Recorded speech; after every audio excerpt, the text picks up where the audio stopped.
And Richie, we have to start with that huge shock from the Luzhniki earlier on, the penalty shootout, one of the big pre-tournament favourites gone by the hosts. Extraordinary outcome, but we've seen games of football like this. Often one team with all the ball trying to play football, doing what they can to create an opening, and the other completely focusing all their efforts on defence. It's been a remarkable story from both of these camps for very different reasons. We had all the hassle in the Spain camp losing their manager, but this Russia team, what was supposedly the worst team from Russia of all time, it is the poorest World Cup host apparently of all time. They started the tournament with the greatest start of any World Cup hosts of all time with their two opening results. They're in the quarter-final and side of a draw which is coming very, very open and really, really difficult to predict. Yeah, it's a sensation, Didi. You know, you go back 12 months ago, even as Richie says, just before this tournament, they were told don't even turn up.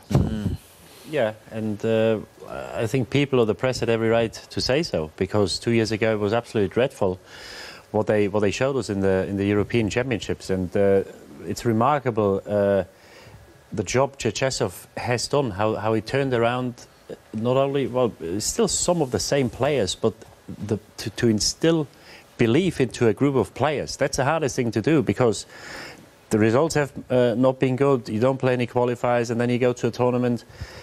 And yes, the group wasn't the hardest, but still you've got to get out of it. And we see the teams that already had it home. So remarkable how he did it. And what impressed me most about them, there was always a doubt whether when the going gets tough, whether they've got the mentality to really stand up and do it. And they did it against a very good team, even though they didn't really perform today, Spain. And then to have the courage and put 5 penalties away, or 4, it only needed 4 in the end. Yeah, quite remarkable and good on them.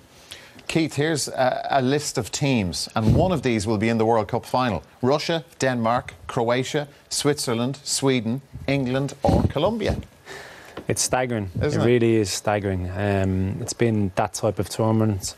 Richie's alluded to teams that were less possession, well organised, where it can get you out of your group once you get into the knockout stages. We've already seen that side of the draw. You've just mentioned one of those going to be playing in the final is a remarkable thing to think about, because the big boys on the main haven't performed in this tournament, and it's ripe. It's there for somebody to go and exploit that, and Croatia will be ones that I would certainly fancy and eclipse the joys that they had.